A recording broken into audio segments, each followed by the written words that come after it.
بالحق إلى الخلق بشيرا ونذيرا وداعيا إلى الله بإذنه وسراجا وقمرا منيرا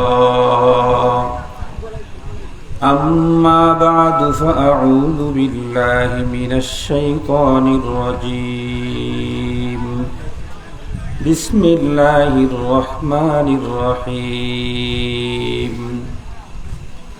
يا بني آدم قد أنزلنا عليكم لباسا يواري سوآتكم وريشا ولباس التقوى ذلك خير ذلك من آيات الله لعلهم يذكرون وقال صاحب القرآن صلى الله عليه وسلم صنفان من أهل النار لم أرهما قوم معهم سيات كأذناب البقر يضربون بها الناس ونساء كاسيات عاريات مميلات مائلات رؤوسهن كأسنمة البخت المائلة لا يدخلن الجنة ولا يجدن ريحها وإن ريحها ليوجد من مسيرة كذا وكذا أو كما قال عليه الصلاة والسلام صدق الله مولانا العظيم وصدق رسوله النبي الأمي الكريم ونحن على ذلك لمن الشاهدين والشاكرين والذاكرين والحمد لله رب العالمين اللهم صل على سيدنا مولانا محمد وعلى آله وأصحابه وبارك وسلم اللهم صل على محمد النبي الأمي وعلى آله وسلم تسليما يا رب صل وسلم دائما أبدا على حبيبك خير الخلق كلهم معزز محترم অধ্যকার নাসিরগঞ্জ ইসলামী যুব সংঘের ইন্তজামে আয়োজিত সালানা ইসলামী মহাসম্মেলনের শ্রদ্ধাভাজন সম্মানিত সভাপতি মুআজ্জাজ হযরত বুজুর্গ উলামায়ে কেরাম বিভিন্ন দ্বীনি মাদারিস থেকে আগত আজিজ তালাবা বিভিন্ন অঞ্চল থেকে সমাগত সম্মানিত সুধী সর্বপ্রথম মহান আল্লাহ পাকের দরবারে আলিশান লাখ কোটি শুকর যে রব্বে করিম অত্যন্ত দয়া করে মায়া করে ভালোবেসে আমাদের হায়াতকে দীর্ঘায়িত করে আজকের এই মুহূর্ত পর্যন্ত সুস্থ সবল রেখে দুনিয়ার শত ব্যস্ততাকে পিছনে ফেলে রেখে দ্বীনের নিসবতে কোরআনে পাকের মুহাব্বতে জান্নাতি আয়োজনে আমাদের কাউকে খতিব কাউকে মুখাতাব হিসাবে উপস্থিতির যে সৌভাগ্য দান করলেন সে মহান মহিয়ানের দরবারে আমরা প্রত্যেকেই শুকরগুজার হচ্ছি জবান খুলে ভক্তি সহকারে মুহাব্বত নিয়ে দিল থেকে আবেগ ভরে উচ্চ কণ্ঠে সমস্বরে সকলেই পড়ে নেই আলহামদুলিল্লাহ। সম্মানিত উপস্থিতি, আপনারা সম্ভবত ক্বাবলাল মাগরিব অথবা বাদাল মাগরিব থেকে অথবা ক্বাবলাল আসর থেকেই হযরতে উলামায়ে কেরামদের জবানে গুরুত্বপূর্ণ দ্বীনি আলোচনা শুনতেছিলেন। সম্ভবত মাহফিলের একদম শেষ পর্যায়ে আল্লাহ তাআলা আমাকে আপনাদের খেদমতে উপস্থিত করে দিয়েছেন। আমিও মহান মালিকের উপরে পূর্ণ আস্থা রেখেই তাঁর কালামে মাজিদের সূরাতুল আরাফের ২৬ নম্বর আয়াতে কারিমা তেলাওয়াত করেছি। আর সহিহাইন মুসলিম শরীফ, বুখারী এবং মুসলিম, এই দুই সহিহ হাদিসের কিতাবের অন্যতম একটি হচ্ছে সহিহ মুসলিম। সহিহ মুসলিম শরীফের ২১-২৮ নম্বর হাদিস আপনাদের খেদমতে পাঠ করেছি। আল্লাহ পাক যদি আমাকে তৌফিক দান করেন তাহলে তিলাওয়াতকৃত আয়াত এবং কথিত হাদিসকে সামনে নিয়েই একটা সাবজেক্টের উপরে গুরুত্বপূর্ণ কিছু দিনই আলোচনা পেশ করব। আশা করি অনেক লম্বা টাইম আলোচনা করার সুযোগ নেই, আমার অভ্যাসও নেই, তবে যতটুকুন আলোচনা হয় আশা করি আমি আপনারা গুরুত্বের সাথে অত্যন্ত গভীর মনোনিবেশ দিয়ে দিনই আলোচনাগুলি শ্রবণ করবেন। পরবর্তীতে আল্লাহ তাআলা আলোচক শ্রোতা মণ্ডলী সকলকে যেন আমল করার তৌফিক দান করেন। মুহতারাম হাজিরিন, আজকে আমার আলোচনার বিষয়বস্তু বাংলাদেশে বর্তমান সময় বহুল আলোচিত একটা বিষয়, সেটি হচ্ছে পোশাক। আমার আজকের আলোচনার বিষয়বস্তু কি বলেন? পোশাক। এই যে আমরা পরছি না পোশাক, এই পোশাক ইসলাম তথা শরীয়তের দৃষ্টিতে পোশাক, এই বিষয়টা নিয়ে আজকে আপনাদের খেদমতে আলোকপাত করব। এটা অত্যন্ত পুরাতন বিষয়। পোশাক কোনো নতুন জিনিস না। পোশাক এর সূচনা দুনিয়া থেকে না, পোশাকের সূচনা হয়েছে জান্নাত থেকে। পোশাকের সূচনা কোথা থেকে? জান্নাত থেকে। আমরা প্রত্যেকেই জানি আমাদের আদি পিতা হযরত আদম আলাইহিস সালাম এবং আদি মাতা হযরত হাওয়া আলাইহিস সালাম, এই দুইজনকে আল্লাহ তাআলা প্রথমত তৈরি করে কোথায় থাকতে দিয়েছিলেন? জান্নাতে। জান্নাতে আমাদের আব্বা আর আম্মাকে আল্লাহ তাআলা জান্নাতি পোশাক দিয়েছিলেন। সুবহানাল্লাহ বলবেন না?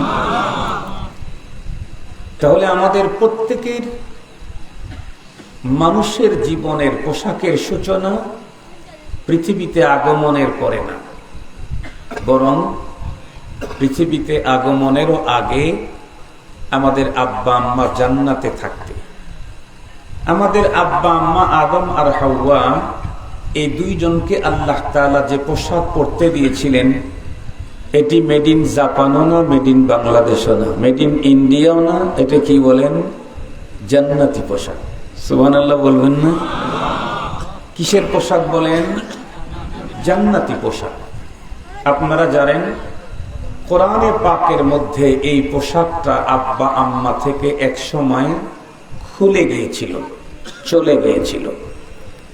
সেই সময়টা ছিল কখন? যখন আমাদের আব্বা আম্মা আদম আর হাওয়া আলাইহিস সালাম আল্লাহ পাক এক বিশেষ এক শ্রেণীর ফলের গাছের কাছে যেতে নিষেধ করেছিলেন, কিন্তু শয়তান আমাদের আব্বা আম্মাকে মিসগাইড করে তাদেরকে দিয়ে একটা তাসামু করাইয়াছিলেন। এর কারণে জান্নাতি পোশাক তাদের থেকে খুলে গিয়েছিল। কোরআনে পাকের বর্ণনায় এসেছে তখন আমাদের আব্বা আম্মা দুইজনে জান্নাতের গাছের পাতা দিয়ে নিজেদের লজ্জাস্থানকে ঢাকতেছিলেন। খুব ভালো করে কথাগুলি বুঝবেন। তাহলে পোশাকের সূচনা দুনিয়া থেকে না, জান্নাত থেকে। সেই পোশাক নিয়ে পৃথিবীর প্রায় প্রান্তিক লগ্ন, কিয়ামত তো একদম কাছাকাছি। রাসূল করিম সাল্লাল্লাহু আলাইহি ওয়াসাল্লাম বলেছেন, আনা ওয়াসসাআ কাহাতাইন। নবীজি বলেছেন, আমি এবং কিয়ামত এই দুই আঙ্গুল যেমন পাশাপাশি তেমন। নবীজি কথা বলে গেছেন। মুহতারাম হাজিরিন, সেই নবীজিও পৃথিবী থেকে বিদায় নিয়েছেন, তাও প্রায় 1450 বছর। খুব ভালো করে বুঝবেন কথাগুলি। এতদিন পরে এসে আমাদের দেশে এক শ্রেণীর মানুষ, নারী পুরুষ এগুলি নাই বললাম, এক শ্রেণীর মানুষ পোশাকের স্বাধীনতার ব্যাপারে স্লোগান দিতে গিয়ে অর্ধনগ্ন হয়ে রাজপথে নেমে এসেছে। মুহতারাম হাজরিন, এখান থেকে নতুন প্রজন্মের অন্তরে নানা রকমের প্রশ্ন আসতেই পারে।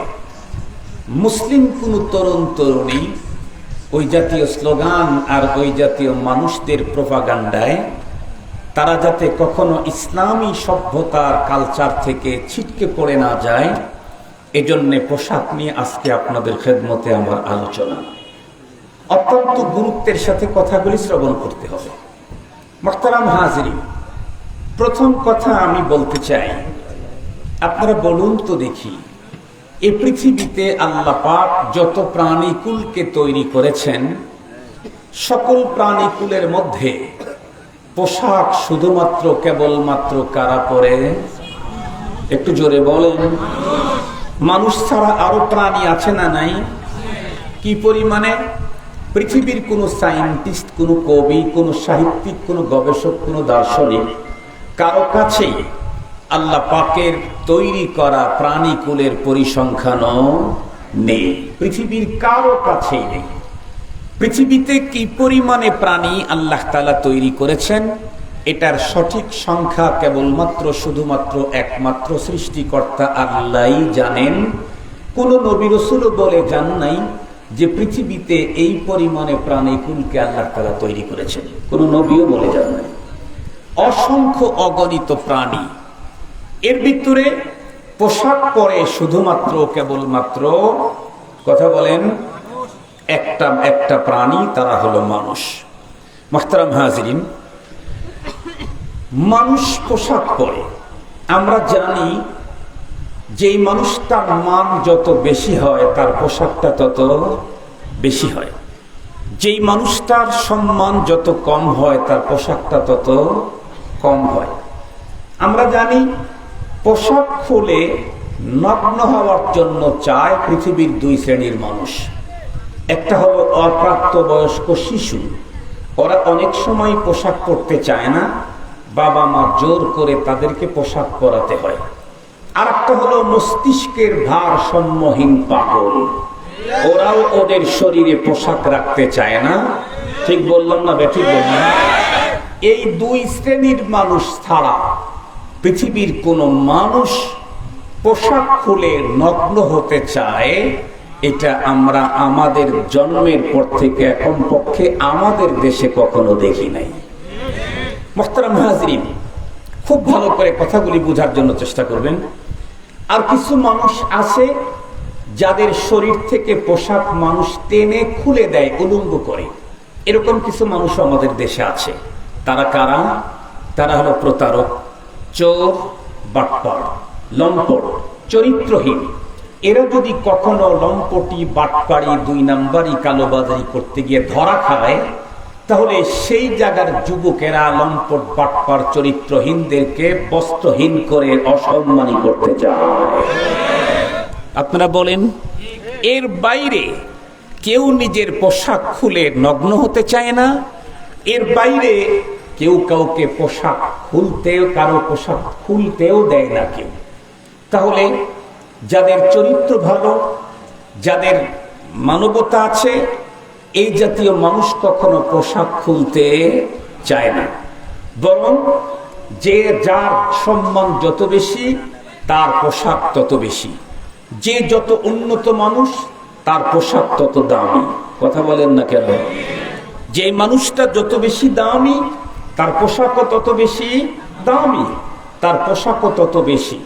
সহজ কথায় বলি, আপনারা বলেন তো দেখি, আমাদের সমাজে যত সম্মানী মানুষ আছে তার মধ্যে ইমাম আর খতিবের সম্মান সবার নিচে না উপরে? আর একটু জোরে বলেন। স্বাভাবিকভাবে ইমাম আর খতিবের বিরুদ্ধে তেমন কোনো কমপ্লেইন পাওয়া যায় না।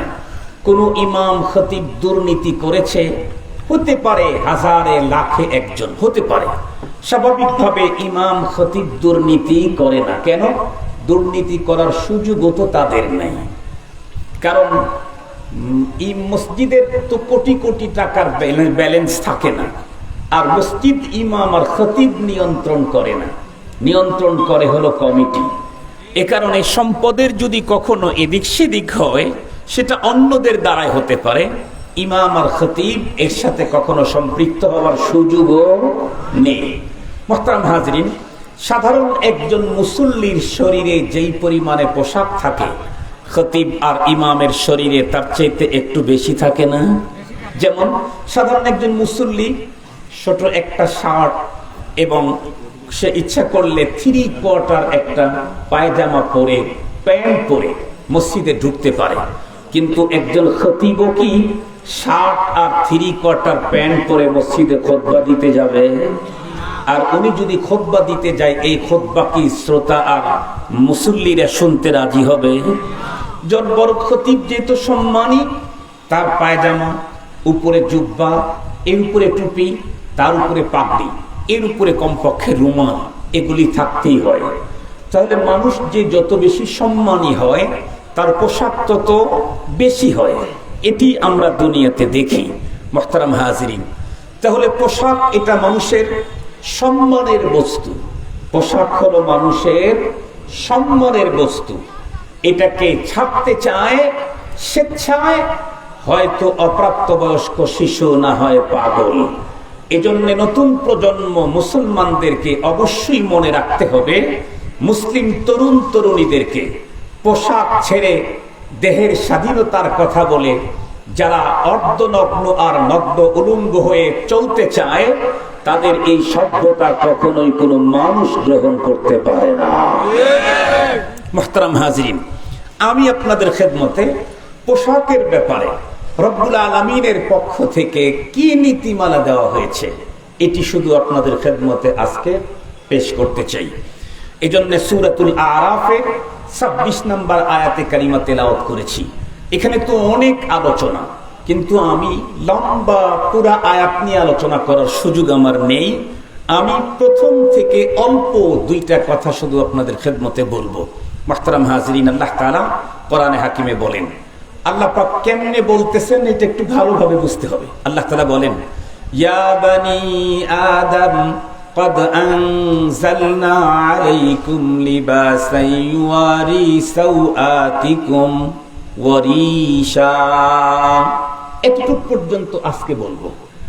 এরপরে আরো আয়াতের অংশ আছে, ওয়ালিবাসুত তাকওয়া যালিকা খায়র যালিকা মিন আয়াতিল্লাহি লাআল্লাহুম ইয়াযাক্কারুন। এতটুকুনের উপরে আলোচনা করার সুযোগ আজকে হবে না। আল্লাহ তাআলা বলেন, ইয়া বানি আদম। দেখেন, পোশাকের কথা বর্ণনা করতে গিয়ে, পোশাকের সিস্টেম বিধান দিতে গিয়ে আল্লাহ তাআলা মানুষদেরকে সম্বোধন করার একটা সিস্টেম করেছেন। পুরা কোরআনে পাকে দেখবেন আল্লাহ তাআলা মানুষদেরকে যত জায়গায় সম্বোধন করেছেন, কখনো বলেছেন ইয়া আইয়ুহান নাস, কখনো বলেছেন ইয়া আইয়ুহাল্লাযীনা আমানু। এইখানে আল্লাহ তাআলা বললেন ইয়া বানি আদম। এইরকম সম্বোধন আরো আছে। মুহতারাম হাজিরিন, আল্লাহ তাআলা ইয়া আইয়ুহান নাস বলেন নাই, হে মানব সকল, এ কথা বলেন নাই। ইয়া আইয়ুহাল্লাযীনা আমানু বলেন নাই, হে ঈমানদারগণ, এটা বলেন নাই। বলেছেন ইয়া বানি আদম। ইয়া আইয়ুহাল্লাযীনা আমানু বলেন নাই, ইয়া আইয়ুহান নাস বলেন নাই। বলেছেন ইয়া বানি আদম, হে আদম সন্তান। তাহলে বোঝা গেল পোশাকের এই সিস্টেমটা শুধু মুসলমানদের জন্য না, পোশাক হলো মনুষ্যত্বের এক বিশাল প্রয়োজনীয় জিনিস। এটা শুধু ঈমানের তাকাযা, মনুষ্যত্বের তাকাযা। এটা শুধু মুমিনের জন্যই না, যারা মানুষ হিসেবে নিজেকে প্রমাণ করতে চায় তাদের জন্য। এখন প্রশ্ন করতে পারেন, হুজুর, মানুষ হিসেবে যারা, তাদের জন্য তো দিতে চাইলে ইয়া আইয়ুহান নাস বললেই তো হতো। ইয়া আইয়ুহাল্লাযীনা আমানু, ইয়া আইয়ুহান নাস না বলে ইয়া বানি আদম বললেন কেন? এটা হলো নুকতা বাদাল ওকু। আপনারা জানেন, ইতিমধ্যে এই পৃথিবীতে মানুষের সূচনা কি থেকে, এ নিয়ে মতবিরোধ আছে না নাই? ডারউইনের মতবাদ হলো মানুষের সূচনা হলো বানর থেকে। মানুষ কি থেকে? কথা বলেন না কেন? মানুষ কি থেকে? বানর থেকে। এবং সেই মতবাদ এখনো আমাদের দেশে ঢুকিয়ে দেওয়ার জন্য ষড়যন্ত্র কমপ্লিট হয়ে গেছে। মানুষ যে মানুষ থেকে না, বানর থেকে। এই ডারউইনের এই মতবাদ মুসলিম সমাজের তরুণদের মাঝে ঢুকাবার ষড়যন্ত্র কমপ্লিট হতে যাচ্ছে। মুহতারাম হাজিরিন, আমরা স্পষ্ট ভাষায় বলতে চাই, আল্লাহ তাআলা ইয়া আইয়ুহান নাস বলেন নাই, বলেছেন ইয়া আইয়ুহাল্লাযীনা ইয়া বানি আদম। এই পৃথিবীতে কোনো মানুষ আছে যাদের থিওরি আমাদের শুরু হলো বানর থেকে তারা এসেছে। এখানে আমরা যারা আছি, আমরাও কি ডারউইনের এই মতবাদের বিশ্বাসী? আমরা কি মতবাদের বিশ্বাসী? আমরা আদম আলাইহিস সালামের সন্তান।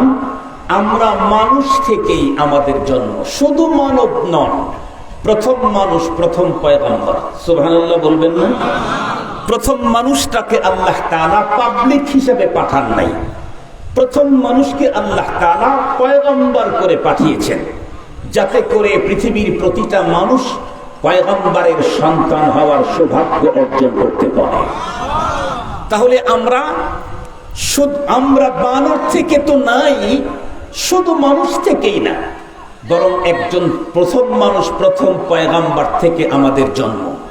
এই পৃথিবীতে যেই লোকগুলি তারা তাদের পূর্বপুরুষ বা মানুষের সূচনা বানর থেকে যারা বলে, তাহলে তারা তো বানরের বাচ্চা। বানরের বাচ্চা যদি কেউ হয়, তাহলে আমার দেশের মাঠে ঘাটে যত জঙ্গলে বানর দেখি, এদের যেমন পোশাকের দরকার নাই, কেউ যদি ডারউইনের থিওরি মেনে সেও বলে আমাদের পূর্বপুরুষ বানর ছিল, তাহলে এই জাতীয় লোকগুলি কেবল পোশাক ছাড়া থাকার স্লোগান দিতে পারে। আদম সন্তানকেও কখনোই পোশাক ছাড়ার স্লোগান দিতে পারে না। আমরা তো মিন আদম, আমরা তো আদম আলাইহিস সালাম থেকে। আর আল্লাহ পাক রব্বুল আলামিন লেবাস, পোশাকের কথা বর্ণনা করতে গিয়ে ঈমানদারদের জন্য ফর্মুলা দেন নাই, আদম সন্তানদের জন্য ফর্মুলা দিয়েছেন। আল্লাহ তাআলা বলেন ইয়া বানি আদম, হে আদম সন্তান, ইন্না ক্বাদ আনজালনা আলাইকুম লিবাসা, আমি তোমাদের জন্য নাজিল করলাম পোশাকের উপকরণ। আমি তোমাদের জন্য নাজিল করলাম কি কথা বলেন? পোশাকের উপকরণ।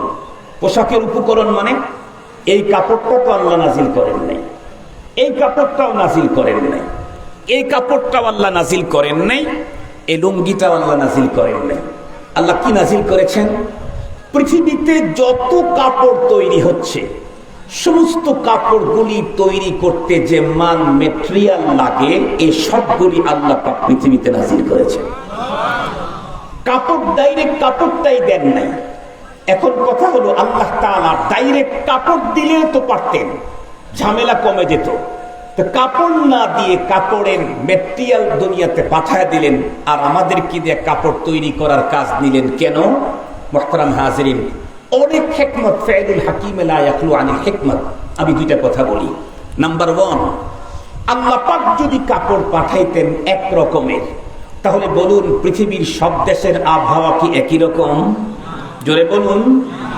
এক রকমের যদি পাঠাইতেন, তাহলে কোনো এক দেশের মানুষের জন্য স্বাস্থ্যসম্মত হলেও সব কান্ট্রির মানুষের জন্য ওই পোশাকটা স্বাস্থ্যসম্মত হতো না। নাম্বার 2, আল্লাহ তাআলা যদি এক কালারের পাঠাইতেন, এক ডিজাইনের পাঠাইতেন, তাহলে তো বনি ইসরাইলের মতো আমরা বলতাম যে এই মান্না আর সালোয়ার এক ডিজাইন আমাদের চয়েস হয় না, আমাদেরকে আসমান থেকে রকমারি, জমিন থেকে রকমারি খাবারের সিস্টেম আল্লাহ পাককে উৎপাদন করতে দিতে বলেন, আমরা আমাদের চয়েস মতো বানিয়ে ফেলবো। আল্লাহ পাক তাদের রুচি তো দেখেছেন, জেনেছেন মানুষের রুচি কি হবে এটা আল্লাহ পাক জানেন, উনি মানুষকে তৈরি করেছেন। এজন্য মেটেরিয়াল দিয়েছেন, পোশাক দেন নাই, যাতে প্রত্যেকটা দেশের মানুষ তাদের স্বাস্থ্যসম্মত পোশাক, আল্লাহ প্রদত্ত পোশাক তৈরির মাল মশলা দিয়ে তৈরি করে স্বাচ্ছন্দ্যে জীবন কাটাইতে পারে। আল্লাহু আকবার বললেন না মিয়া? 2 নাম্বার, আল্লাহ পাক যদি সব দেশের জন্য আলাদা আলাদা করে তাদের স্বাস্থ্যসম্মত পোশাক যদি জমিনের ভিতরে উৎপাদন করে দিতেন, সৌদি আরবের মানুষ যেই জাতীয় পোশাক পরে, জমিন গাছ থেকে ওই জাতীয় পোশাকই বের হয়। এই সিস্টেম যদি করে দিতেন, বাংলাদেশের মানুষের জন্য যেই জাতীয় পোশাক পরে, শীতকালে গাছ থেকে ওই জাতীয় পোশাক বের হবে, আর গরমকালে ওই জাতীয় পোশাক বের হবে, এটাও আল্লাহ পারতেন, কিন্তু করেন নাই কেন? আল্লাহ তাআলা পোশাকের উপকরণ নাজিল করেছেন, ডাইরেক্ট পোশাক নাজিল করেন নাই। কেন? কারণ ডাইরেক্ট পোশাক যদি নাজিল করে দিতেন তাহলে আজকে তামাম বাংলাদেশে পোশাক রপ্তানি করে বাংলাদেশের যে উন্নত অবস্থা, নিম্নমানের দেশ থেকে মধ্যম আয়ের দেশ পর্যন্ত উত্তীর্ণ হওয়ার পিছনে সরকার বাহাদুরের চাইতে সবচাইতে বড় ভূমিকা হলো এদেশের খেটে খাওয়া শ্রমিক, দিনমজুর, ওই গার্মেন্টসের কর্মী আর রেমিটেন্স যোদ্ধাদের। এদের হলো সবচাইতে বড় ভূমিকা। সবাই মিলে সরকারের সুন্দর প্ল্যান, এর সাথে জনগণের পরিশ্রম এক হওয়ার কারণে আজকে বাংলাদেশ মধ্যম আয়ের দেশ হয়েছে।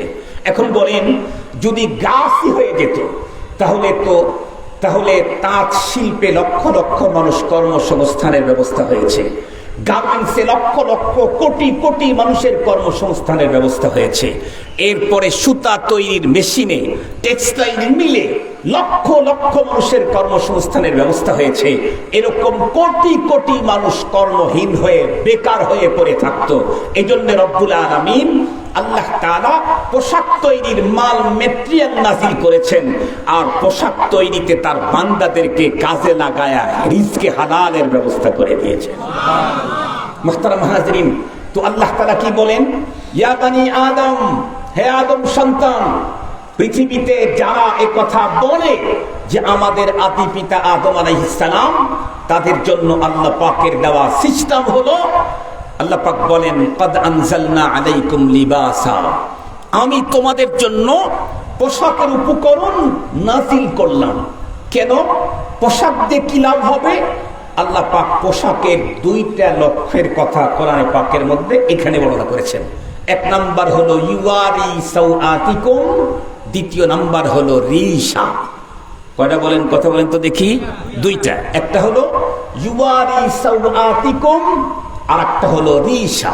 এই দুই শব্দের উপরে কিছু কথা বলেই আমি আমার আলোচনা শেষ করে দেব। প্রথম নাম্বার, আল্লাহ পাক পোশাক যে আমাদেরকে উপকরণ দিয়েছেন, কেন দিলেন এ পোশাক? আল্লাহ পাক বলেন, যাতে করে তোমরা তোমাদের লজ্জাস্থানটাকে ঢেকে রাখতে পারো।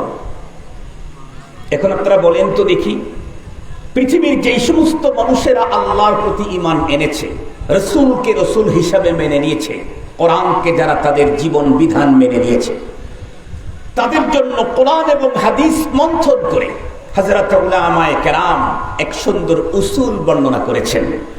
নারী আর পুরুষের টোটাল দেহের কিছু অংশ আছে এমন যেগুলি ঢেকে রাখতেই হয়। কথা বলেন না কেন?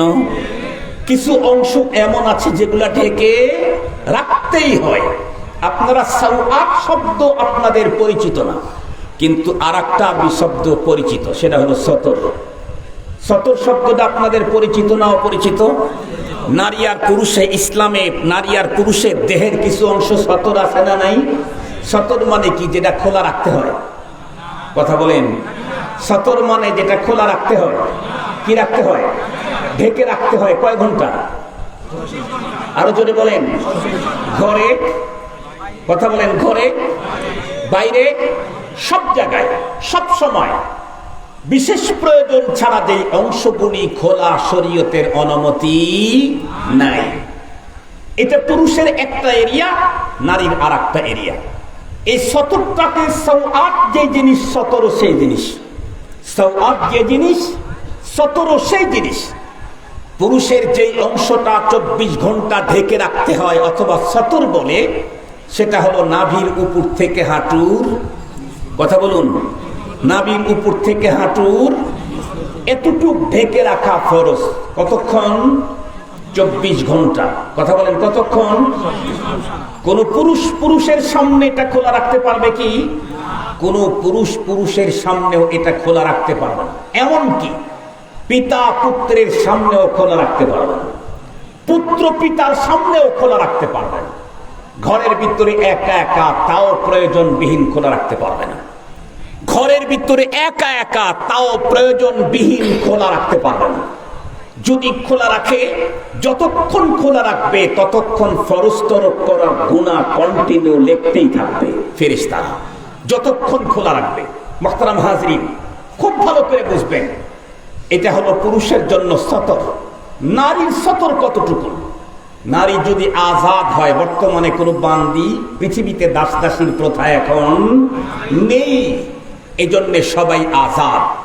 মুসলিম নারী, তার সতর হলো টোটাল দেহ, 2 হাতের কবজি বাদ, মুখমণ্ডলটা বাদ, পায়ের গিরার নিচের অংশটা বাদ। এই 3 অংশ বাদ দিয়ে নারীর টোটাল দেহটাই হচ্ছে সতর।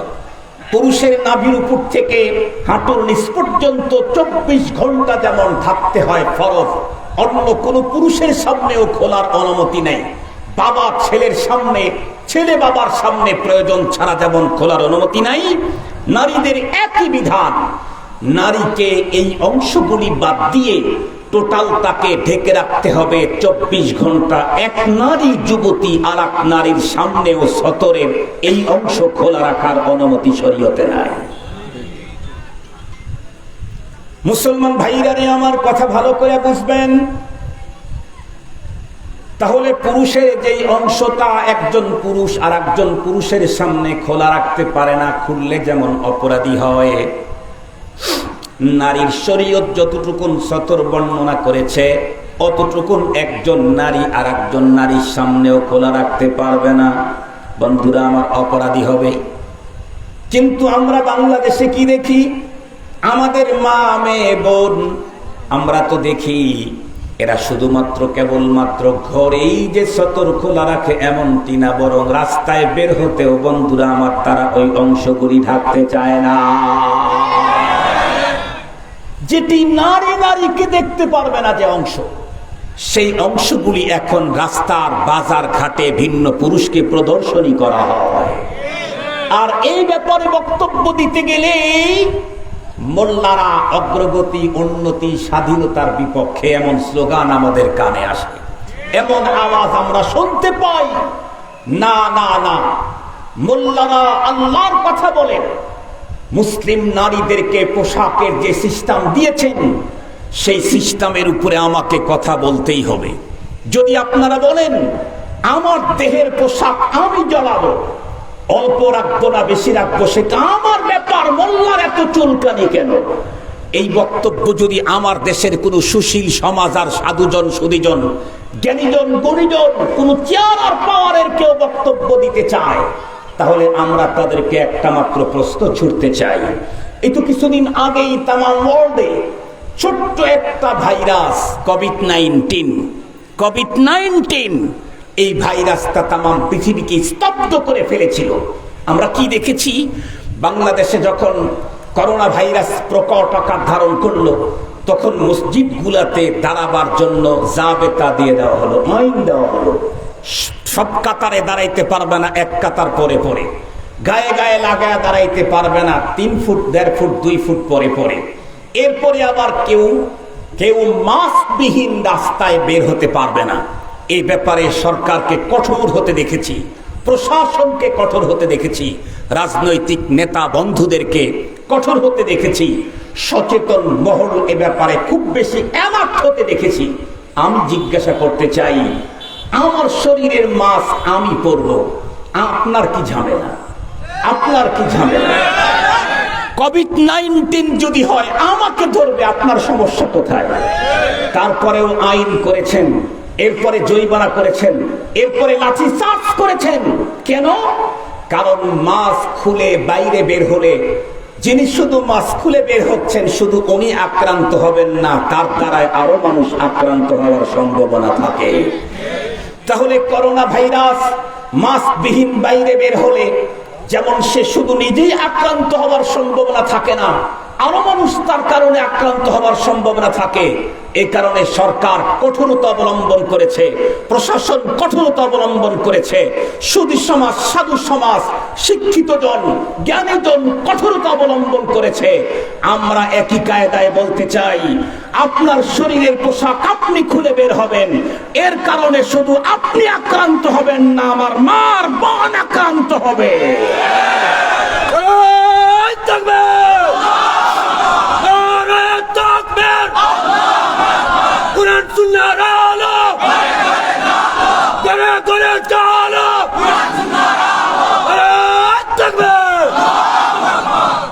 মাস্কবিহীন চললে যেমন যিনি শুধুমাত্র কেবলমাত্র যিনি মাস্ক পরেন নাই উনি ক্ষতিগ্রস্ত শুধু হন নাই, বরং এর কারণে অনেক মানুষ ক্ষতিগ্রস্ত হওয়ার আশঙ্কা থাকার কারণে প্রত্যেককে বাধ্য করা হয়েছে মাস্ক পরতে। একই কায়দায় বলতে চাই, নারী এবং পুরুষের সতর ঢেকেই বাইরে বের হতে হবে, নাইলে আপনার শরীর থাকলে কি হবে, আপনি অর্ধলঙ্গ অবস্থায় চললে এর কারণে ওবাল শুধু আপনার ঘাড়ে চাপবে না, আমাদের ঘাড়েও বুঝবে। মুহতারাম হাজিরিন, এই জন্য প্রত্যেকটি মুসলমান পুরুষকে এবং নারীকে আল্লাহ পাক যেই অংশটা তাদেরকে ঢাকতে বলেছেন ঢাকতেই হবে, এতটুকুন ঢাকতেই হবে।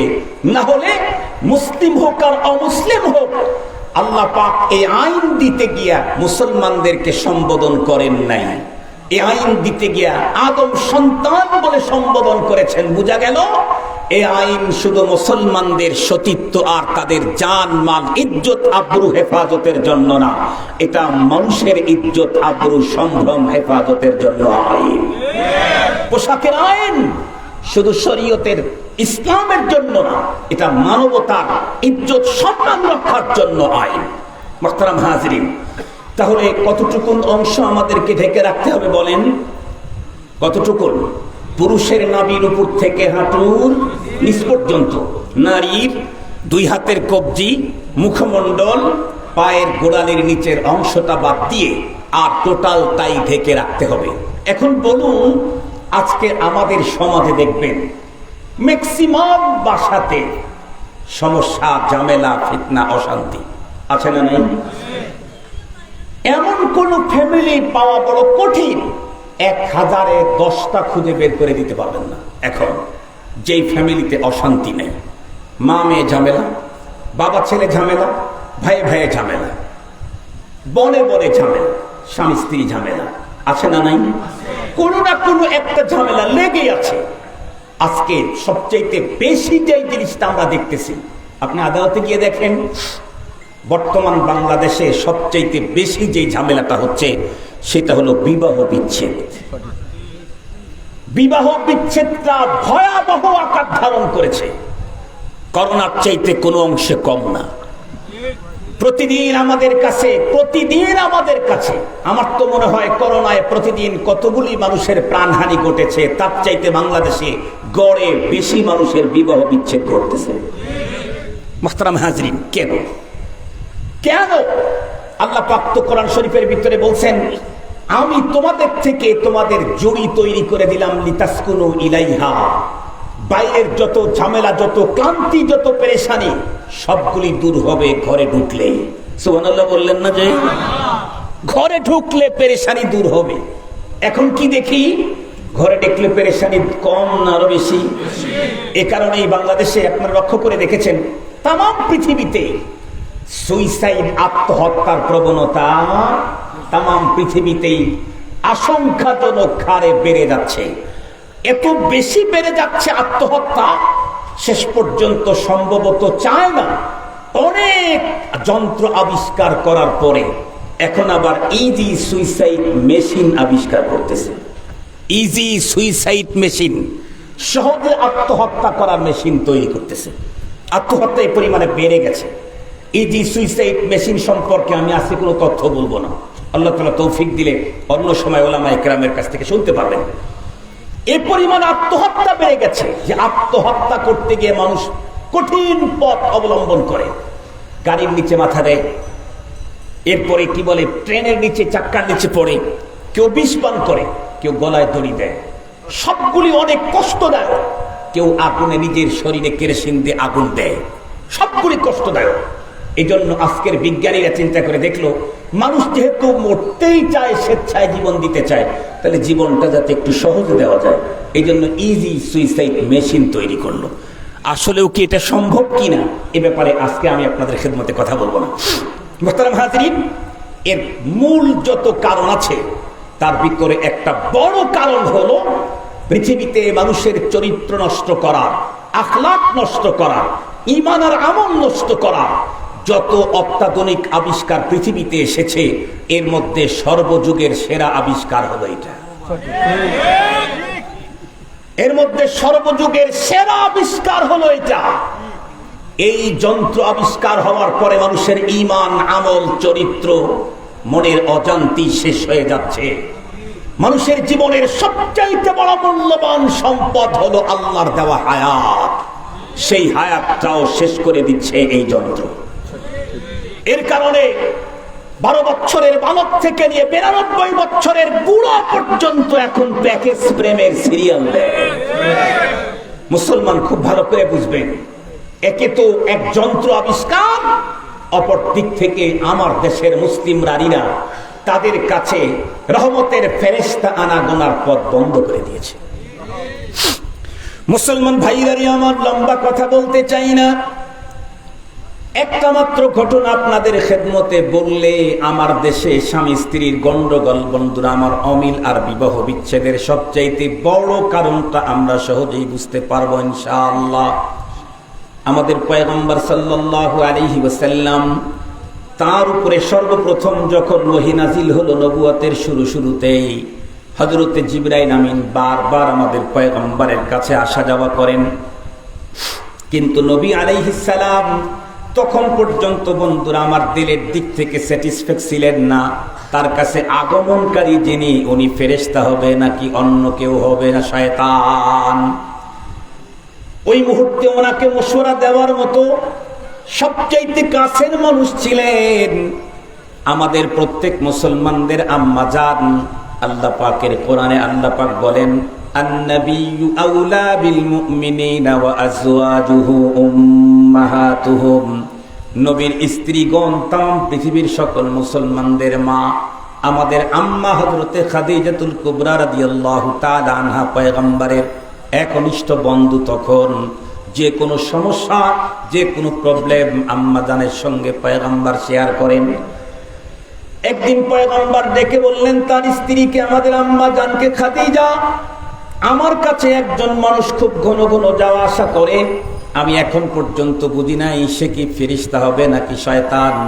এই কথা বলতেই আম্মা জান খাদিজাতুল কুবরা রাদিয়াল্লাহু তাআলা আনহা আল্লাহর পয়গম্বরকে ডেকে বললেন, ওগো নবীজি, আপনার নিকটে আপনার ওই আগন্তুক, ওই দোস্ত যখন আবারও আগমন করবে, তখন আপনি আমাকে ইনফরমেশন করবেন, আমি চেক করে দেব আগন্তুক লোকটা কি ফেরেশতা নাকি শয়তান। কত বড় কথা! নরমালি শুধু শুনেন না কথাটা, নরমালি শুধু কথাটা শুনেন না, বরং একটু ভাবার চেষ্টা করেন। আমাদের দেশের নারীরা, আমাদের দেশের স্ত্রীরা তাদের স্বামীদেরকে নানা কাজে সহযোগিতা করে, করে না কথা বলেন। আমি একদিন শুনতেছিলাম, এক লোক বলতেছিল স্বামী স্ত্রী দুইজনে মিলে নাকি কোনো নাটক দেখতেছে। নাটক দেখতে দেখতে একজন নায়কের পাঠ, তার উপস্থাপনা ওই ভদ্রলোকের খুব চয়েস হয়েছে, কিন্তু উনি ওই নায়ককে চিনে না। তো স্ত্রীকে জিজ্ঞাসা করছে, বেগম, এটারে তো চিনলাম না। বলে, এটা চিনলেন না, এটা তো অমুক শাহ। বুঝেন নাই? অমুক শাহ। তার মানে আমাদের দেশের পুরুষের চাইতে নারীরা নায়ক নায়িকা, গায়ক গায়িকাদেরকে বেশি চেনে, কারণ পুরুষ তো তার কর্মব্যস্ততায় কর্মস্থলে যেতে হয়, নারীদের তো তেমন কোনো কাজ নাই, 24 ঘন্টায় সিরিয়াল। এজন্য নাটকের গায়ক আর গায়িকা নায়কদেরকে পুরুষের চাইতে ওরা বেশি চেনে। আমরা মুসলিম, আমাদের স্ত্রী আমাদেরকে নায়ক চেনাইতে সহযোগিতা করে। মুহাম্মদুর রাসূল সাল্লাল্লাহু আলাইহি ওয়াসাল্লামের স্ত্রী, উনি পয়গম্বরদের পয়গম্বর, নবীদের নবী। ওনার স্ত্রী ওনাকে বললেন, আপনার কাছে আসা যাওয়া করে ওই বন্ধু আবার আসলে আমাকে ইনফরমেশন করবেন, আমি চেক করে বলে দেব উনি ফেরেশতা নাকি শয়তান। আল্লাহু আকবার বলেন। এবং মানুষটা আমাদের মা, এটা আমাদের নসিব। বিশ্বনবী সাল্লাল্লাহু আলাইহি ওয়াসাল্লাম বললেন, ঠিক আছে। এক পর্যায়ে বন্ধুরা আমার, বিশ্বনবী সাল্লাল্লাহু আলাইহি ওয়াসাল্লামের দিকে জিবরাইল আমিন এক মুহূর্তে আসতেছিলেন। নবী আলাইহিস সালাম তখন আম্মা জানের কাছেই ছিলেন। আম্মা জানকে ডেকে বললেন, খাদিজা, এই তো আমার বন্ধুকে আমি আসতে দেখতেছি। এ কথা বলতেই আল্লাহর পয়গম্বরের স্ত্রী তাকে ডেকে বললেন, স্বামী গো, আপনি একটু কষ্ট করে আমার কোলের ভিতরে বসে পড়ুন। কেউ তো নেই, কেউ নেই, স্বামী স্ত্রী শুধু দুইজন। বিশ্বনবীজি যখন আম্মাজানের কোলে বসলেন, আম্মাজান অমনিতেই মাথার থেকে ঘুমটাটা সরায় দিলেন। তার মানে মাথাটা পুরা খুলে ফেললেন, সতরের এই অংশটা খুলে দিলেন। এরপরে রহমতে আলম সাল্লাল্লাহু আলাইহি ওয়াসাল্লামকে জিজ্ঞাসা করলেন, এখন নজর করে দেখেন তো আপনার বন্ধুকে দেখতে পান নাকি? নবীজি খুব ভালো করে বললেন, না না, এখন তো আমি আমার বন্ধুকে আর দেখতে পাই না। খাদিজা, তুমি ঘুমটা খোলার পর এখন আমি আমার বন্ধুকে দেখতে পাচ্ছি না, আড়াল হয়ে গেছে। আম্মাজান বললেন, একটু কষ্ট করে পিছনের দিকে যান। উনি যখন কষ্ট করে নবীজি আম্মাজানের পিছনে গিয়ে দেখলেন, না, দেখা যায় না। আম্মাজানকে আবার দেখে বললেন, নবীজি একটু কষ্ট করে আমার ডান দিকে বসেন। আম্মাজানের ডান দিকে গিয়ে বসলেন, দেখা যায় না, দেখা যায় না। একটু কষ্ট করে বাম দিকে গিয়ে বসেন। রহমতে আলম সাল্লাল্লাহু আলাইহি ওয়াসাল্লাম আম্মাজানের বাম দিকে গিয়ে জিবরাইল আমিনকে দেখতে চাইলেন, কিন্তু দেখা যায় না। শেষ পর্যন্ত মুসলমান ভাইরা রে আমার, আম্মাজান দেখে বললেন, নবীজি একটু কষ্ট করবেন কি, আরো একটু বলে কি, এখন আবার এসে আপনি আমার সামনে বসুন, চেষ্টা করে দেখেন আপনার বন্ধুকে দেখা যায় নাকি। তখন আম্মাজান নিজের মাথার কাপড়টা একদম টেনে ঘুমটা দিয়ে দিলেন, সতরটাকে রেখে ফেললেন, বললেন, এখন তাকায় দেখেন দেখা যায় নাকি। নবীজি উত্তর করলেন, আয়েশা, এখন তো আমার বন্ধুকে দেখতে আর কোনো সমস্যা হয় না। এটা দিব্যি দেখা যাচ্ছে জিবরাইলই তো। আম্মাজান ডেকে বললেন, আমার পিছনে একটু গিয়ে দেখেন। নবীজি পিছনে গেলেন, ডানে গেলেন, বামে গেলেন, পূর্বের মতোই চতুর্দিকে নবীজি আলাইহিস সালাম ঘুরে ঘুরে দেখলেন আল্লাহর পয়গম্বর রহমতে আলম সাল্লাল্লাহু আলাইহি ওয়াসাল্লাম জিবরাইল আমিন দেখতে তার কোনো অসুবিধা নাই। এরপরে খাদিজাতুল কুবরা রাদিয়াল্লাহু তাআলা আনহা পয়গম্বরকে হাসি মুখে ডাকতে বলেন, নবীজি আমি ওভার 100 শিওর, 100-এর উপরে আমি শিওর নিশ্চয়তা দিলাম আপনার কাছে আগমনকারী ফেরেশতাই হবে, ইবলিস হওয়ার সম্ভাবনা নাই। কেন? কারণ আমি একজন নারী, যদিও অন্য কেউ নেই, সতর যখন খুলে ফেলেছি, ফেরেশতা হলো নূরের তৈরি, শরীফ, এদের ভিতরে শরাফত ভদ্রতা ভরপুর। লজ্জায় সে তখন আমাদের থেকে দূরে চলে গেছে, আপনার কাছেই আসছে, কিন্তু আমার সতর খোলা দেখে শরাফতের কারণে ফেরেশতা দূরে আড়াল হয়ে গেছে।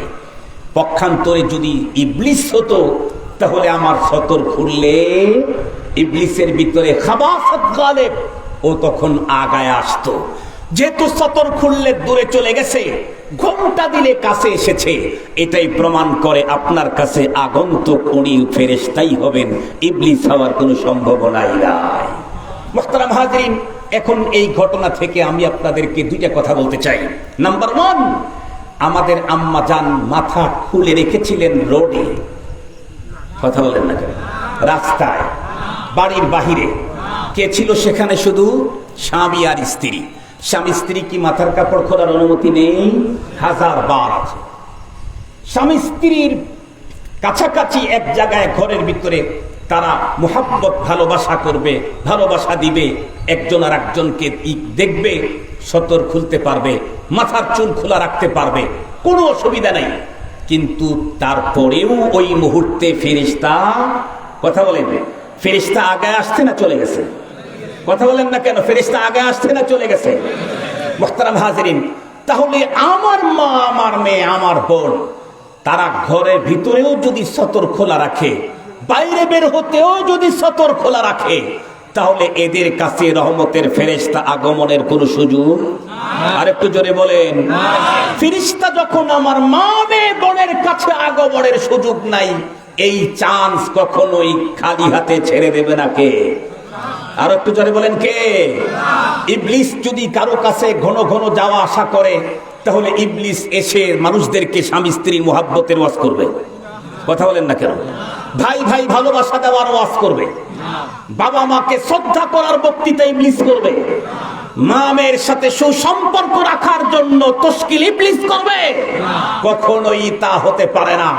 আজকে আমার সমাজের মা মেয়ের সম্পর্ক খারাপ, বাবা ছেলের সম্পর্ক খারাপ, স্বামী স্ত্রী সম্পর্ক খারাপ হওয়ার কারণ আমাদের কাছে রহমতের আল্লাহর রহমতের নূরের তৈরি ফেরেশতাদের আসা যাওয়ার সব পথ আমরা বন্ধ করে ইবলিস আগমনের পথ উন্মুক্ত করে দিয়েছি।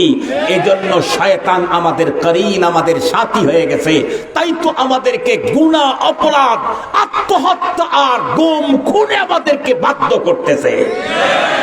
এ থেকে মুক্তি পেতে চাইলে পুরুষকেও তার সতর ঢেকে রাখতে হবে, নারীকেও তার সতর। কথা বলেন না কেন? কথা বলেন না কেন? দেখা না গেলেও তো আওয়াজ শোনা যাচ্ছে। পুরুষকে তার সতর ঢেকে রাখতে হবে, নারীকেও তার সতর ঢেকে রাখতে হবে। সম্মানিত হাজিরিন, একটা কথা মনে রাখবেন, আমি কিন্তু পর্দার ওয়াজ আজকে করি নাই, আজকে সতরের ওয়াজ করতেছি। সতর আর পর্দা এক জিনিস নয়। সতর আর পর্দা এক জিনিস নয়। সতর তো হলো যেটা সব সময় ঢেকে রাখতে হয়, পর্দা হলো যেটা বাইরে গেলে ঢেকে রাখতে হয়। সব সময় যেটা ঢেকে রাখতে হয় এর উপরে আরো কিছু এরিয়া ঢাকতে হয়, তার নাম হলো পর্দা। মুসলমান ভাইরা রে আমার, লম্বা কথা বলতে যাই না, তাহলে এতটুকুন তো বুঝলেন, ঘরের ভিতরেও মুসলিম নারী আর পুরুষেরা যখন থাকবে তখন তারা তাদের সতর ঢেকে রাখবে। তো তাদের কাছে বন্ধুরা আমার আনাগোনা করবে, আসা যাওয়া করবে আল্লাহ পাকের রহমতের ফেরেশতারা। আর যখন সতর খোলা রাখবে ততক্ষণ পর্যন্ত আল্লাহ পাকের রহমতের ফেরেশতারা আসতে পারে না। মুসলমান ভাইরা রে আমার, এটা তো হলো একটা উদ্দেশ্য। আল্লাহ পাক বলেন, আমি তোমাদের জন্য পোশাকের উপকরণ নাজিল করেছি, লিওয়ারি সাওআতিকুম, যাতে করে তোমরা তোমাদের সতরটাকে ঢেকে রাখতে পারো। এখন বলুন তো দেখি, আমাদের দেশে অনেক মানুষ পোশাক পরে তারপরেও তাদের সতর ঢাকা থাকে না, এমনটি আছে না নাই? অনেক লম্বা কথা। হাদিসে পাকের মধ্যে সহিহ মুসলিম শরীফের 21-28 নাম্বার হাদিস আমি আপনাদের খেদমতে পড়েছিলাম। এটার উপরে আলোচনা করার সুযোগ আমার হবে না, এতটুকুন বলি, পোশাক পরার পরেও উলঙ্গ থাকবে এইরকম মানুষ পৃথিবীতে আসবে। এ কথা আল্লাহ পাকের রসুল মুসলিম শরীফের সহিহ হাদিসের মধ্যে একটা বর্ণনা আসছে। নবীজি বলেছেন, নবীজি বলেন, দুই রকমের শেষ জামানায় দুই রকমের মানুষ আসবে যাদেরকে আমি দেখি নাই, যাদেরকে নাম আরা পাত্তু, আমি কখনো তাদেরকে দেখি নাই। তো এই দুই দল আসবে দুনিয়াতে। তার ভিতরে একটা দল হবে নিসাউন কাসিয়াতুন আরিয়াতুন মুমিলাতুন মাইলাত, যে নারী হবে তারা পোশাক পরেও উলঙ্গ থাকবে। পোশাক পরেও, এর টোটাল তফসির বলার সুযোগ নাই, মূল কথাটা আমার পয়েন্টের সাথে যেটা সেটা আমি বলতেছি। পোশাক পরে আবার উলঙ্গ হয় কেমনে? মুহাদ্দিসিনে কেরাম তার 3টা ব্যাখ্যা দিয়েছেন।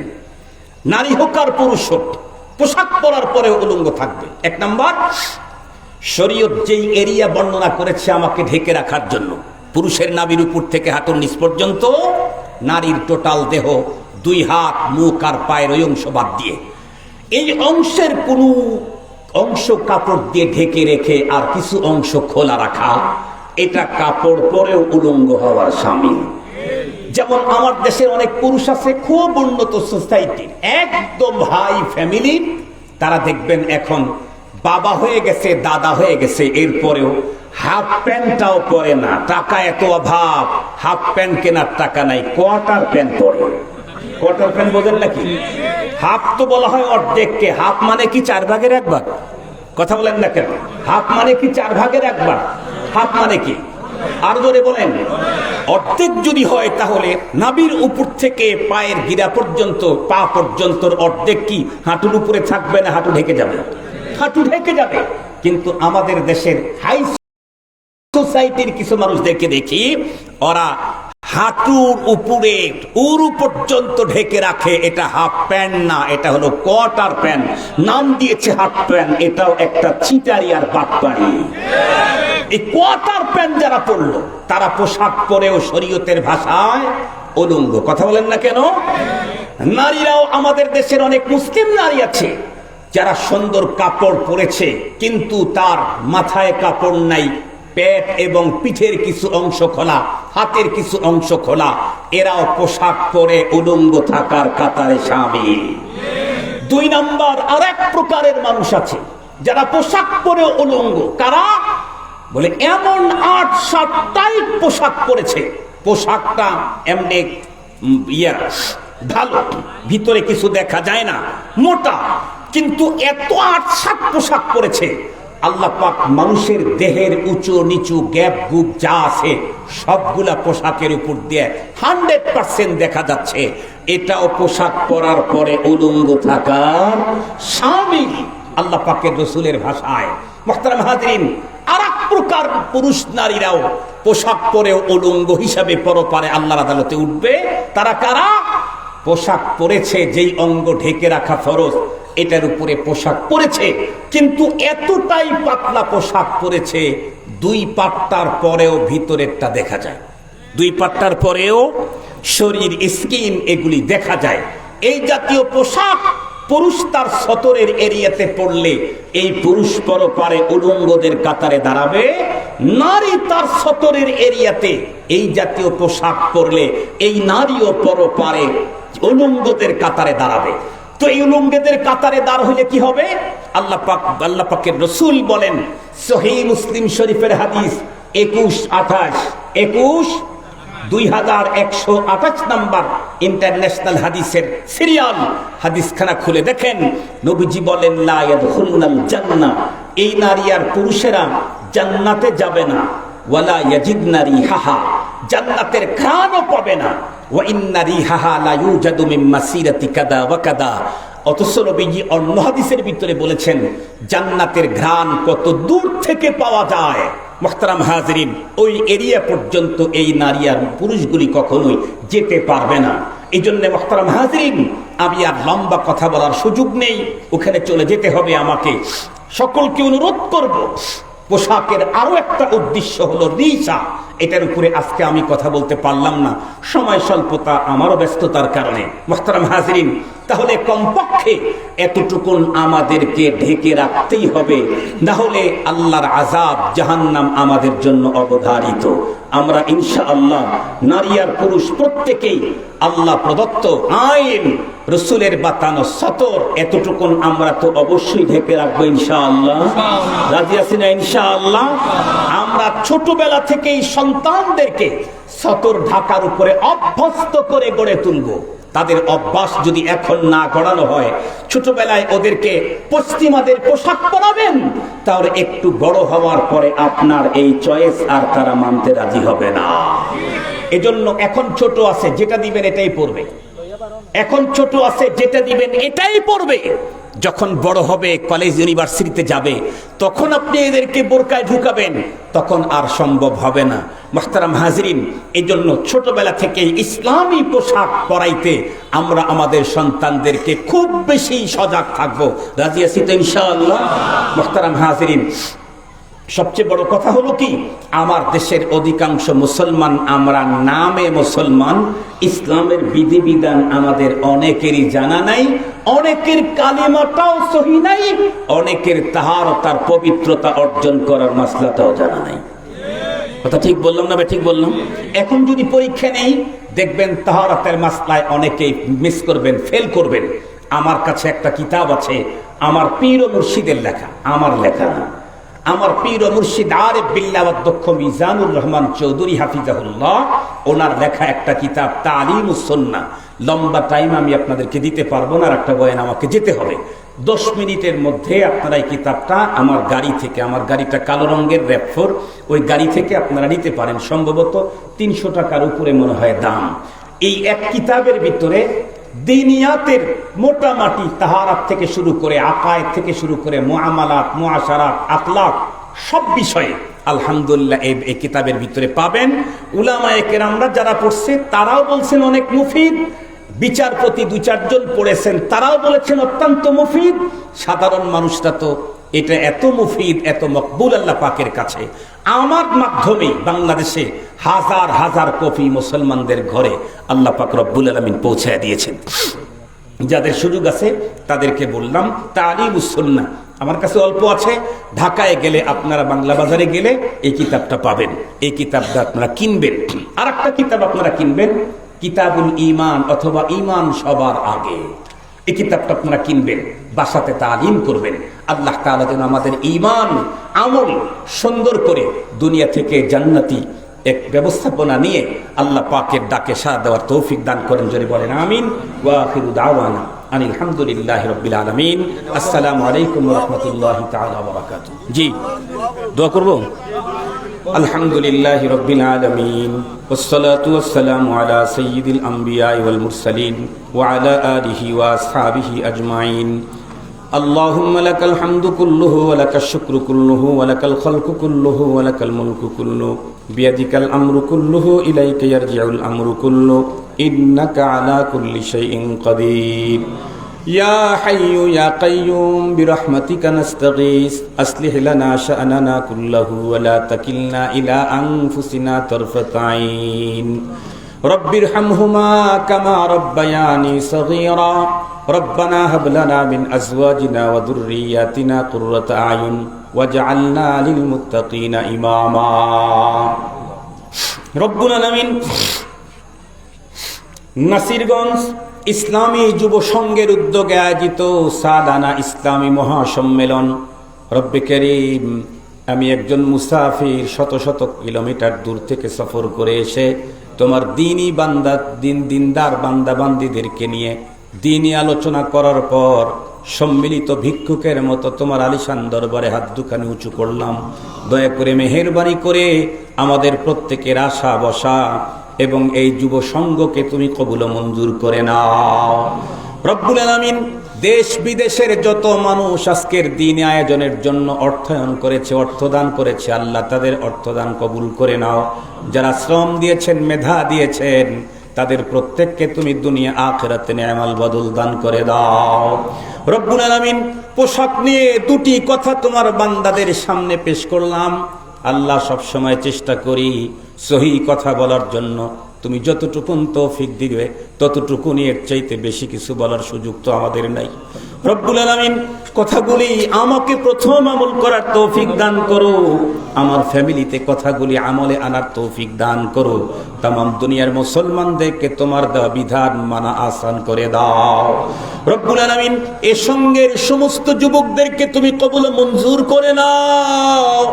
এদেরকে তুমি ইসলামের সিপা সালার হিসেবে কবুল করো। আল্লাহ, আমাদের আপন জন যারা কবরে চলে গেছে তাদেরকে তুমি চিরস্থায়ী ক্ষমা করে দাও।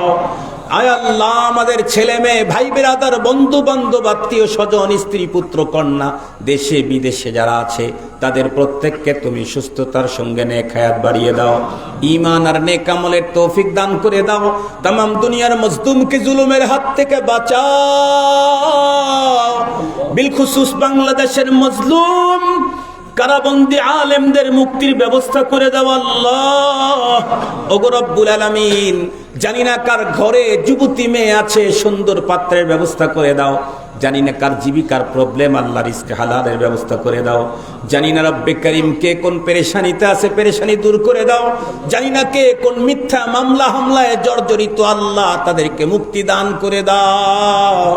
রব্বুল আলামিন, আমাদের প্রত্যেককে তোমার নেককার খাঁটি বান্দা হিসেবে কবুল মঞ্জুর করে নাও। রব্বানা তাকাব্বাল মিন্না ইন্নাকা আনতাস সামিউল আলিম ওয়া তুব আলাইনা ইয়া মাওলানা ইন্নাকা আনতাত তাওয়াবুর রহিম। ওয়া সাল্লাল্লাহু তাআলা আলা খায়রি খালকিহি মুহাম্মাদিন ওয়া আলিহি ওয়া আসহাবিহি আজমাইন। আমিন আমিন বিরহমাতিকা ইয়া আরহামার রাহিমিন।